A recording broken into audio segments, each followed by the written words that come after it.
Pria misterius tembak mati pengunjung tempat hiburan malam di Samarinda.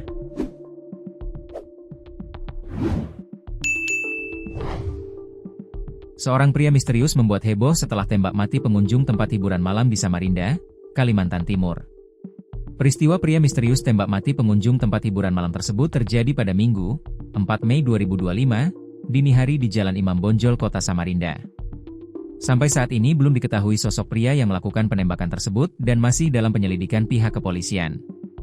Sedangkan yang tewas ditembak sudah diketahui identitasnya merupakan seorang pekerja swasta di Kota Samarinda.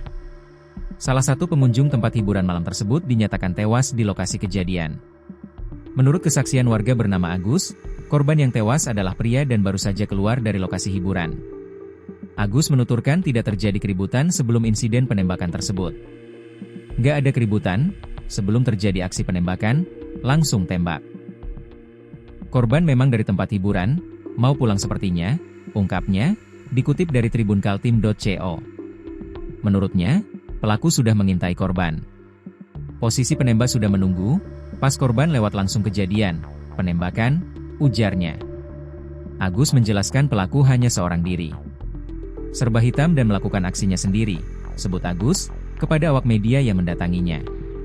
Sebelum insiden, pelaku tampak bolak-balik di Jalan Imam Bonjol dengan menggunakan motor matic berukuran besar. Dikatakan Agus, pelaku juga memakai helm yang semuanya serba hitam. Namun, pada saat itu Agus sama sekali tidak melihat senjata api, senpi, yang digunakan pelaku saat menembak korban. Kejadian itu jam 4 pagi, lewat, pas waktu bubaran tempat hiburan.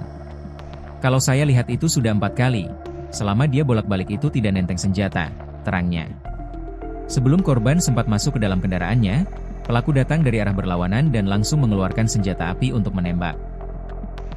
Satu letusan terdengar pertama kali, disusul beberapa tembakan lain yang terdengar beruntun, menciptakan kepanikan di sekitar lokasi kejadian. Ada 4 tembakan terdengarnya, sebut Agus. Korban diduga mengalami 5 luka tembakan sehingga tewas di tempat kejadian. Agus juga menyebut pelaku sempat melepaskan tembakan ke udara lagi untuk menciptakan kepanikan dan menakuti pengunjung tempat hiburan, sehingga ia bisa menyamarkan aksinya dan melarikan diri. Terakhir itu, dia, pelaku, OTK, nembak lagi di depan tempat hiburan ke arah udara untuk mengurai massa, karena itu kan pas setelah bubaran, kata Agus. Korban telah dievakuasi ke rumah sakit untuk keperluan autopsi.